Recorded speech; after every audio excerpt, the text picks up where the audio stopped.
Le sentiment que nous exprimons à travers l'éventail est la subtilité féminine. La fleur choisie est la nérine blanche. Elle exprime une partie cachée de nous. Nous l'avons prise blanche car elle symbolise la pureté, la féminité et l'innocence. Nous avons choisi, pour accessoriser notre éventail, des perles dorées, du ruban en velours rose et blanc, de la laine fine rose et de la corde pompon blanche, par rapport à notre thème. Pour nous, les perles évoquent les bijoux, le velours représente les vêtements subtils qu'une femme peut porter. Le travail de la laine et de la corde symbolise les dessous féminins. Pour réaliser notre éventail, nous avons pris 12 fils recuits en les floratapant un à un, puis formé la structure en rayons.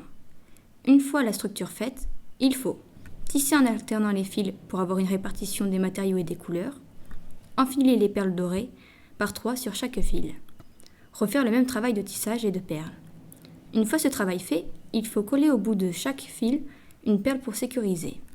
Il faut s'occuper de la poignée. Celle-ci doit être coupée à un tiers de l'ensemble de l'éventail. Pour pouvoir coller les rubans de velours blanc et rose, il faut prendre du floratap blanc et bien se laver les mains pour éviter de faire des traces.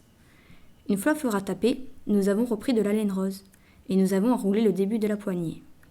Nous avons ensuite alterné les rubans de velours blanc et rose en les collant autour de la poignée, en rejoignant chaque extrémité des rubans. Nous avons remonté les premières lignes de la corde pompon, en mettant un point de colle pour les maintenir. Une fois ceci terminé, nous avons choisi la taille des nérines, grandes et moyennes ou vertes.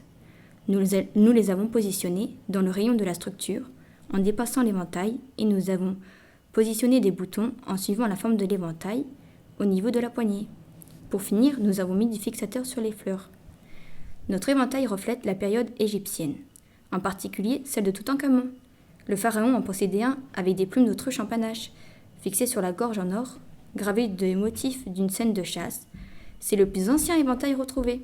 Sur cet éventail terminé, nous retrouvons bien notre thème qui était la subtilité féminine, et ceci grâce à la subtilité du travail, au côté précieux des perles, à la finesse et à la légèreté grâce aux fleurs.